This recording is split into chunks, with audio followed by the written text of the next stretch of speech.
എല്ലാവർക്കും എൻ്റെ പുതിയ വീഡിയോയിലേക്ക് സ്വാഗതം. ഞാനിന്നിവിടെ ഒരു കേക്കാണ് ചെയ്യാൻ ഉദ്ദേശിക്കുന്നത്.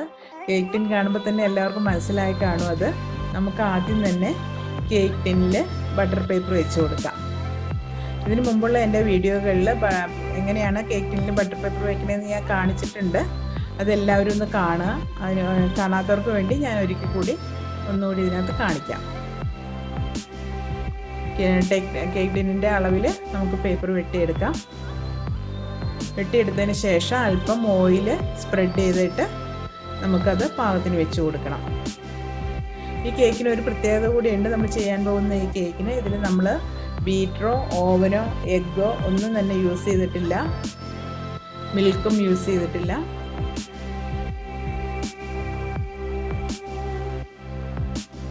ഇപ്പം നമ്മൾ ടിന്നിൽ ഓയിൽ സ്പ്രെഡ് ചെയ്ത് കൊടുത്തു. ഇനി ബട്ടർ പേപ്പർ അതിനകത്ത് വെച്ച് കൊടുക്കാം. സൈഡിലും കൂടി ഞാൻ ബട്ടർ പേപ്പർ വെച്ച് കൊടുക്കുന്നുണ്ട്. വളരെ ഈസി ആയിട്ട് നമുക്കത് തട്ടിയെടുക്കാൻ പറ്റും കേക്ക്. അപ്പോൾ നമ്മുടെ ടിൻ റെഡി ആയിട്ടുണ്ട്. ഇനി നമുക്ക് അതിൻ്റെ മെഷർമെൻറ്റ്സിലേക്ക് പോകാം. മെഷർമെൻറ്റ്സ് എങ്ങനെ എടുക്കണം എന്നുള്ളതിനെ പറ്റി വിശദമായൊരു വീഡിയോ ഞാൻ ഇതിനു മുമ്പ് ചെയ്തിട്ടുണ്ട്. അത് കാണാത്തവരൊന്ന് കാണണം. അതിൻ്റെ ലിങ്ക് ഞാൻ താഴെ കൊടുത്തേക്കാം. അപ്പോൾ നമ്മളിതിനകത്ത് ഒരു 1.5 കപ്പ് മൈദയാണ് എടുക്കുന്നത്. 1 കപ്പ് എടുത്തു, ഇനി 1/2 കപ്പ് കൂടി ഇട്ടു. ഇനി ഒരു 6 ടേബിൾ സ്പൂൺ കൊക്കോ പൗഡർ ഇട്ട് കൊടുക്കാം. വളരെ ഈസി ആയിട്ട് നമുക്ക് ചെയ്തെടുക്കാവുന്നതാണിത്. ഇനി നമ്മൾ ബേക്കിംഗ് പൗഡറാണ് ഇതിലേക്ക് ഇട്ട് കൊടുക്കുന്നത്. 1 ടീസ്പൂൺ ബേക്കിംഗ് പൗഡർ, അത് നമ്മൾ സ്പൂണിൽ വടിച്ചാണ് എടുക്കുന്നത്. 1 ടീസ്പൂൺ ബേക്കിംഗ് പൗഡർ ഇട്ട് കൊടുത്തു. ഇനി ബേക്കിംഗ് സോഡ നമുക്കൊരു 1/4 ടീസ്പൂൺ ഇട്ട് കൊടുക്കാം.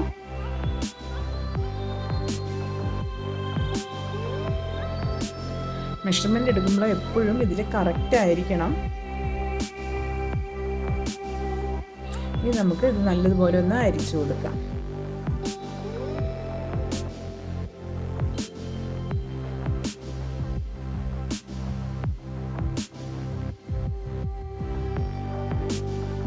നല്ലതുപോലെ ഞാനൊന്ന് മിക്സ് ചെയ്ത് കൊടുത്തിട്ടുണ്ട്. ഇനി നമുക്ക് ഒരു മിക്സിയുടെ ജാറിലേക്ക് ബാക്കി ഇൻഗ്രീഡിയൻസ് എല്ലാം കൂടി ഇട്ട് കൊടുക്കാം. ഞാൻ 1.5 കപ്പ് പഞ്ചസാര പൊടിച്ചതാണ് എടുത്തിരിക്കുന്നത്. 1 കപ്പ് ഇട്ട് കൊടുത്തു.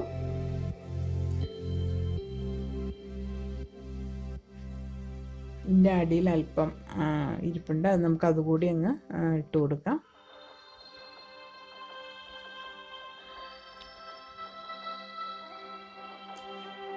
അര കപ്പ് കൂടി, 1.5 കപ്പ് ടോട്ടൽ പഞ്ചസാര പൊടിച്ചത് നമുക്ക് ഇട്ട് കൊടുക്കണം.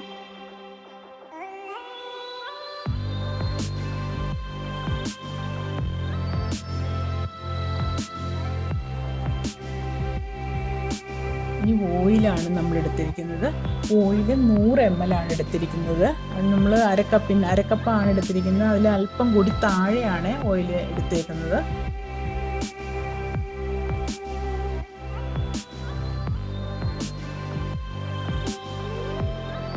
ഇനി നമുക്ക് വാനില എസൻസ് ഒഴിച്ചു കൊടുക്കാം. വാനില എസൻസ് നമ്മൾ 2 ടീസ്പൂൺ ഒഴിച്ചു കൊടുക്കുന്നുണ്ട്.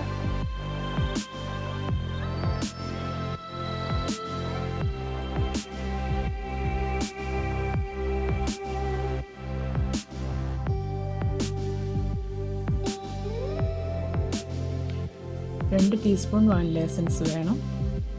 ഓയിൽ ഒഴിക്കുമ്പോൾ നമ്മൾ പ്രത്യേകം ശ്രദ്ധിച്ച് ഒഴിക്കണം. 1/2 കപ്പ് എടുത്തതിൽ 1/2 കപ്പ് നമ്മൾ ഫുൾ എടുത്തിട്ടില്ല. 1/2 കപ്പിലും ഒരല്പം താഴെയാണ് എടുത്തിരിക്കുന്നത്. ഇപ്പോൾ 2 ടീസ്പൂൺ വാനില എസൻസ് നമ്മൾ ഒഴിച്ചു കൊടുത്തു.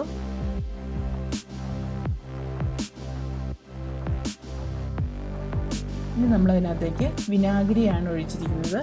2 ടീസ്പൂൺ വിനാഗിരി നമ്മൾ ഒഴിച്ചു കൊടുത്തു. ഇനി 1 കപ്പ് വെള്ളം.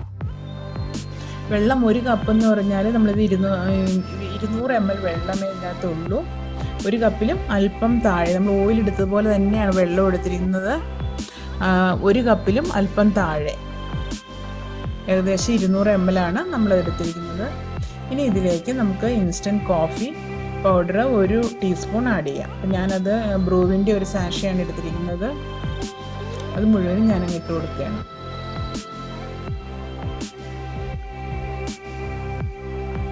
ഇതെല്ലാം കൂടി നമുക്ക് മിക്സിയിലൊന്ന് നല്ലപോലെ അടിച്ചു വരാം. ചെറിയ സ്പീഡിൽ വേണം അടിച്ചെടുക്കാൻ. അപ്പോൾ ഇത് അടിച്ച് റെഡിയായി കിട്ടിയിട്ടുണ്ട്. നമുക്കിനി അത് ഡ്രൈ ഇൻഗ്രീഡിയൻസിലേക്ക് മിക്സ് ചെയ്യാം. മിക്സ് ചെയ്യുമ്പോൾ വളരെ കെയർഫുള്ളായിട്ട് പതിയെ വേണം മിക്സ് ചെയ്യാൻ.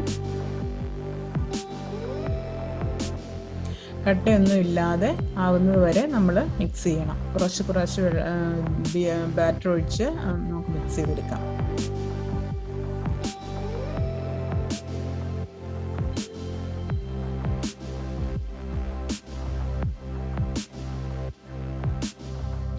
ഇപ്പോൾ നല്ല സ്മൂത്ത് ആയിട്ടുള്ള ബാറ്റർ നമുക്ക് കിട്ടിയിട്ടുണ്ട്. ഇനി നമുക്കിത് കേക്ക് ടിന്നിലേക്ക് ഒഴിച്ചു കൊടുക്കാം. അപ്പോൾ നമ്മൾ ഓൾറെഡി നമ്മുടെ ഓവൻ സെറ്റപ്പ് റെഡിയാക്കിയിട്ടുണ്ട്. ഓവൻ സെറ്റപ്പ് എന്ന് പറയുമ്പോൾ നമ്മൾ ഓവൻ എന്ന് പറയുന്നത് ഞാൻ ഒരു പാത്രത്തിലാണ് ബേക്ക് ചെയ്യാൻ പോകുന്നത്. അപ്പോൾ പാത്രം ഞാൻ 10 മിനിറ്റ് പ്രീ ഹീറ്റ് ചെയ്യാനായിട്ട് ഗ്യാസ് സ്റ്റൗവിൽ വെച്ചിട്ടുണ്ട്. ഇനി 1-2 പ്രാവശ്യം നമുക്ക് ടാപ്പ് ചെയ്ത് കൊടുക്കാം. അപ്പോൾ നമ്മുടെ ഞാൻ ഇഡലി ചെമ്പാണ് വെച്ചിരിക്കുന്നത്. ഇഡലിയൊക്കെ റെഡിയാക്കുന്ന പാത്രമാണ് ഞാൻ വെച്ചിരിക്കുന്നത്. അത് 10 മിനിറ്റ് ഞാൻ പ്രീ ഹീറ്റ് ചെയ്ത് വെച്ചിട്ടുണ്ട്. മുമ്പേ ഞാനത് ചൂടാക്കി വെച്ചിരുന്നു. ഇനി ഇത് നമുക്ക് നല്ലതുപോലെ അടച്ച് വെച്ചിട്ട് ബേക്ക് ചെയ്യാം. ഞാനിത് ബേക്ക് ചെയ്യാനായിട്ട് 55 മിനിറ്റ് എടുത്തിട്ടുണ്ട് സമയം.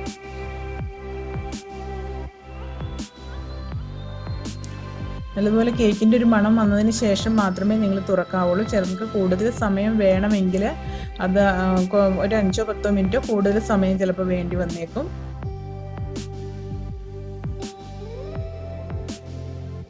നമുക്കിതൊന്ന് കട്ട് ചെയ്ത് നോക്കാം. ഉണ്ടോ? നല്ല സ്മൂത്തായിട്ടുള്ള നല്ല കേക്കായിട്ട് തന്നെ നമുക്ക് കിട്ടിയിട്ടുണ്ട്.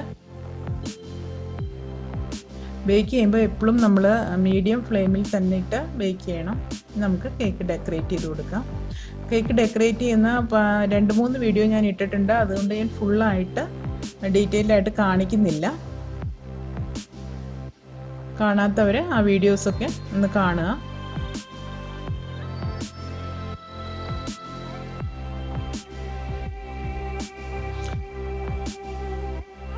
നമ്മൾ ക്രീമിൽ ചെറുതായിട്ട് ചോക്ലേറ്റിൻ്റെ ചെറിയ പീസസ് ഇട്ടിട്ടുണ്ട്.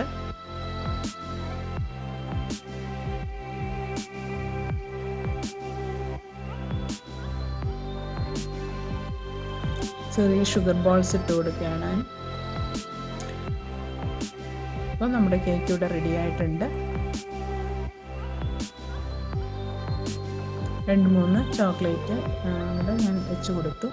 എൻ്റെ ഈ വീഡിയോ ഇഷ്ടപ്പെട്ടെങ്കിൽ ലൈക്ക് ചെയ്യാനും സബ്സ്ക്രൈബ് ചെയ്യാനും മറക്കരുത്.